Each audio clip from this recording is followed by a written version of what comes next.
أعوذ بالله من الشيطان الرجيم. بسم الله الرحمن الرحيم. وقرن في بيوتكن ولا تبرجن تبرج الجاهلية الأولى. وقال النبي صلى الله عليه وسلم: خير النساء امرأة إذا نظرت إليها سرتك وإذا أمرتها أطاعتك وإذا غبت عنها حفظتك في مالها ونفسها أو كما قال عليه الصلاة والسلام. میرے محترم بزرگوں، دوستوں، میں آپ حضرات کے روبرو ایک بات رکھنے کے لیے حاضر ہوا ہوں. حقیقت یہ ہے کہ میں کوئی خطیب نہیں، میں کوئی مقرر نہیں، اور نہ ہی میری زبان تیز ہے. ٹوٹی پھوٹی زبان ہے، الفاظ بھی معمولی ہے، لیکن ایک درد کی بات ہے میں جو آپ سے بتانا چاہتا ہوں. اور میری بات میری ماں اور بہنوں سے متعلق ہے. میں کہنا چاہتا ہوں خاص طور سے اپنی ماں سے اور اپنی بہن سے کہ یہ جو دور چل رہا ہے، اس دور میں، اس موجودہ دور میں ہر جگہ فتنہ عروج پہ ہے. ظلم عام ہو چکا ہے، قتل عام ہو چکا ہے، بہنوں کے ساتھ ظلم شروع ہو چکا ہے. جس گلی میں جائے، جس کوچوں میں جائے، جس مارکیٹ میں جائے، جہاں بھی جائے، ہر چوک اور چوراہے پر ہماری بہنیں نظر آ رہی ہیں، ہماری مائیں نظر آ رہی ہیں. وہ بھی برقع میں نظر نہیں آ رہی، وہ بھی پردہ میں نظر نہیں آ رہی، وہ سر کھلے ہوئے ہیں، اعضاء کھلے ہوئے ہیں، نیم بدہن عورتیں نظر آ رہی ہیں. میری ماں اور میری بہنوں، میری بات کو توجہ سے سننا. میں 10 منٹ بولوں گا لیکن حقیقت بیان کروں گا. میری ماں سے گزارش ہے میری بات کو توجہ سے سنیے گا اور ذہن میں بیٹھا کر گھر جائیے گا. تو کہہ یہ رہا تھا کہ آج ہر جگہ عورتوں کا میلہ نظر آ رہا ہے، عورتیں بے پردہ گھومتی ہوئی نظر آ رہی ہیں، ہر چوک اور چوراہے پر عورتیں گھومتی ہوئی نظر آ رہی ہیں. ان عورتوں کو پتہ ہونا چاہیے کہ زمانے جاہلیت میں لوگوں کا کیا برتاؤ رہتا تھا، ان کے ساتھ کس قسم کا سلوک لوگ کیا کرتے تھے. میری ماں اور بہن توجہ سے سنیے گا. زمانے جاہلیت میں جب اسلام نہیں آیا تھا، محمد عربی صلی اللہ علیہ وسلم تشریف نہیں لائے تھے، اس وقت آپ کے ساتھ جو سلوک رہا تھا، اس وقت لوگوں کا جو سلوک آپ کے ساتھ تھا وہ کافی برا تھا، وہ خطرناک سلوک تھا.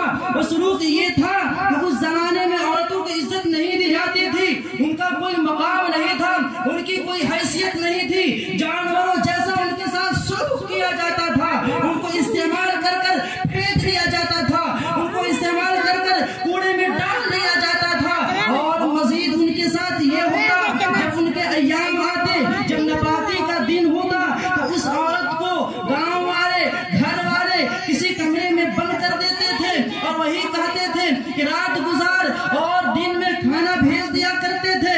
لکڑی کے سہارے سے اس تک کھانا پہنچاتے تھے، کوئی ٹچ نہیں کرتا تھا، معاشرے میں آنے نہیں دیتا تھا. اس طرح ان پر ظلم کیا جاتا تھا، یہاں تک کہ لوگوں نے ظلم کیا. جب ماں کی پیٹ سے کوئی بچی جنم لیتی یا پھول سی بچی جنم لیتی تو لوگ اس بچی کو زندہ زمین میں دفن کر دیتے تھے. لیکن میرے محترم بزرگوں، دوستوں، جب اسلام آیا، جب اللہ کے رسول تشریف لے آئے، تو اللہ کے رسول نے ان عورتوں کو عزت دی، ان کا مقام بیان کیا اور لوگوں سے مخاطب ہو کر کہا: اے نادانو، اے جاہلو، یہ تمہاری ماں ہے، یہ تمہاری بہن ہے، ان کی عزت کرو، ان کا احترام کرو، ان کے مقام کو جانو. انہیں کے طوفان تم دنیا میں آئے ہو، ان کے ساتھ کیسا ظلم کر رہے ہو. میرے بزرگوں، اللہ کے رسول 2 قدم آگے بڑھ کے مزید فرمایا الجنت تحت اقدام الامہات، کہ اے لوگوں، ماں کو ذلیل مت سمجھو، اے لوگوں، بہنوں کو رسوا مت سمجھو، اے لوگوں، ماں کو الٹا سیدھا مت بولو، ان کی عزتیں مت لوٹو.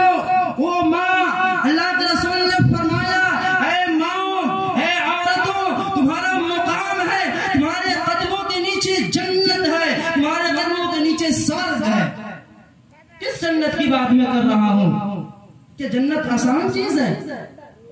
کیا دنیاوی مارکیٹ کی بات میں کر رہا ہوں؟ میں دنیا کے بازار کی بات کر رہا ہوں؟ نہیں میرے محترم بزرگوں، میں اس جنت کی بات کر رہا ہوں جس کے لیے لوگ قربانی دیتے دیتے مر چکے، جس کے لیے لوگوں نے اپنی اولاد کو قربان کیا، جس کے لیے لوگوں نے اپنے گھر بار کو چھوڑا، جس کے لیے صحابہ کرام نے حجۃ الوداع کے موقع پر اپنی بیویوں کو چھوڑا، اپنے بچوں کو چھوڑا، اپنے کوٹھیوں کو چھوڑا اور نکل گئے اس جنت کو کمانے کے لیے، نکل گئے اس اللہ کو راضی کرنے کے لیے۔ اس جنت کی بات میں کر رہا ہوں جس کے متعلق قرآن میں اللہ نے فرمایا ان اللہ اشتری من المؤمنین بانفسهم واموالهم بان لهم الجنہ، کہ وہ جنت جس کو لینے کے لیے، جس میں داخل ہونے کے لیے لوگ اپنی جان کو جوخم میں ڈالتے ہیں، اپنے مال کو خرچ کرتے ہیں، اپنے گھر دوار کو چھوڑتے ہیں اور قتل ہوتے ہیں اور شہید ہوتے ہیں، اپنے خون کو بہاتے ہیں، تب جا کر جنت اسے میسر ہوتی ہے۔ اور میری ماں اور بہنوں، اللہ نے اسی جنت کو تمہارے قدموں میں ڈالا ہے۔ تم ذلیل نہیں ہو، تم رسوا نہیں ہو، تمہارا مقام ہے۔ بس شرط یہ ہے کہ تم پاک دامن بن جاؤ، بس شرط یہ ہے کہ تمہارے اندر حیا آ جائے، اپنے شوہروں کی امانت میں خیانت نہ کرو۔ میں نے حدیث پیش کی ہے نا، کیا حدیث پیش کی ہے؟ حدیث یہی ہے، اللہ کے رسول نے فرمایا خیر النساء امرأۃ اذا نظرت الیہا سرتک۔ اب بتائیے گا، کسی کمرے میں بند ہوتے ہیں اور کئی بار دیکھتے ہیں کہ کمرے کا کوئی دروازہ تو کھلا نہیں ہے، کوئی کھڑکی نہیں تو کھلی ہے، کوئی موقع جسے چلمن بولا جاتا ہے وہ تو کھلا نہیں ہے، کوئی دیکھ تو نہیں رہا ہے۔ یہاں تک کہ خوف ہوتا ہے کہ کوئی چھوٹا سا بچہ، 2 سال کا بچہ بھی نہ دیکھ لے۔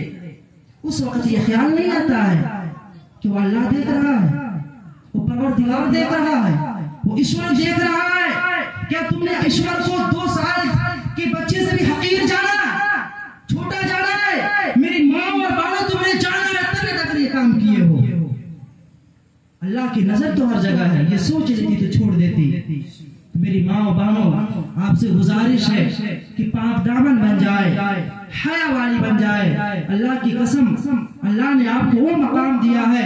میری ماں اور بہنوں، آپ ہی ہیں جن کے بدن سے پیدا ہونے والا نوح ہے، وہ آپ ہی ہیں جن کے بدن سے پیدا ہونے والا ابراہیم ہے، وہ آپ ہی ہیں جن کے بدن سے پیدا ہونے والا موسیٰ کلیم اللہ ہے، وہ آپ ہی ہیں جن کے بدن سے پیدا ہونے والا بغیر باپ کا لاتا عیسیٰ ابن مریم علیہ السلام ہے، وہ آپ ہی ہیں جن کے بدن سے پیدا ہونے والا سید الاولین والآخرین امام الانبیاء محمد مصطفیٰ صلی اللہ علیہ وسلم ہے۔ تم حقیر نہیں ہو، تم حقیر نہیں ہو، تم ذلیل نہیں ہو، تم رسوا نہیں ہو، تمہاری عزت ہے، تمہارا مقام ہے۔ زمانہ ذلیل کا یہ کہنے دو، لیکن عند اللہ تم مقبول ہو، مقبول ہو، مقبول ہو۔ اپنے آپ کو حقیر مت سمجھو، اپنی ویلو مت گراؤ۔ اللہ تم سے بہت راضی ہوتا ہے، بہت خوش ہوتا ہے۔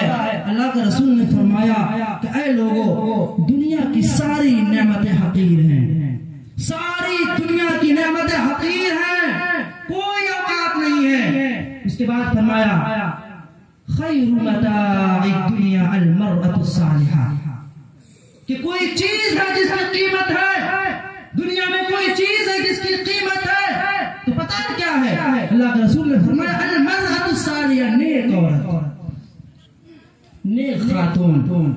میری بہنوں، نیک بن جاؤ، پاک دامن بن جاؤ، رسول اللہ سے عشق کرو۔ کس سے عشق کرتی ہے؟ کیا اللہ کے رسول سے زیادہ حسین کوئی تھا؟ حضرت عائشہ صدیقہ رضی اللہ تعالی عنہ فرماتی ہے، پتہ کیا فرماتی ہے؟ فرماتی ہے کہ آپ نے یوسف کا تذکرہ تو سنا ہوگا کہ یوسف علیہ السلام کتنا حسین تھے۔ فرمایا عائشہ صدیقہ نے اس سے پہلے اللہ کے رسول کی بات سنے یوسف کے حسن کے متعلق۔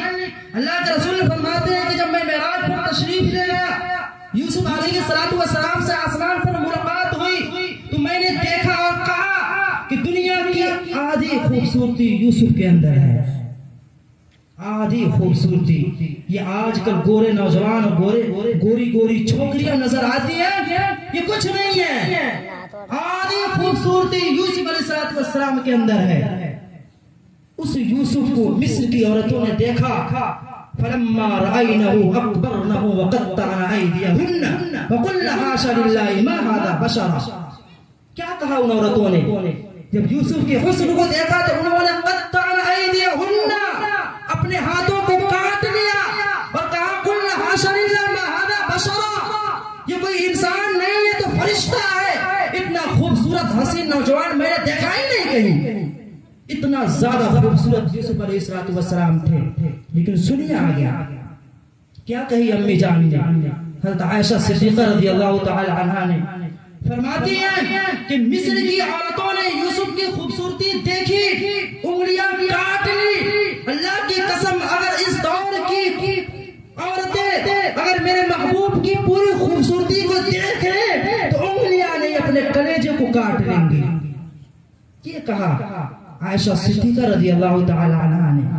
اور اس پیغمبر اور اس حسین محمد کو چھوڑ کر کس نوجوان کے پیچھے بھاگ رہی ہیں یار؟ کیا اس سے بھی کوئی خوبصورت ہے؟ ارے عشق کرو اللہ کے رسول سے. میری ماں اور بہنوں، آپ سے پہلے جتنی مائیں آئی ہیں ان کی مثال ہے وہ اللہ کے رسول سے پیار کیا کرتی تھی، عشق کیا کرتی تھی. آئے میں ایک واقعہ سنا کر اپنی بات کو ختم کرتا ہوں. آپ علیہ السلام کا انتقال ہو جاتا ہے، آپ دنیا سے تشریف لے جاتے ہیں. ایک عورت آتی ہے، بڑی روتی ہے. وہ آ کر کہتی ہے اے امی جان عائشہ صدیقہ، ایک کرم کریں، مہربانی کریں. کرم یہ کرے کہ مجھے روضہ اطہر کو دکھا دے. یعنی آپ علیہ السلام کی قبر مبارک کی زیارت کرا دے، دکھا دے. امی جان کہتی ہے ٹھیک ہے بیٹی چلو.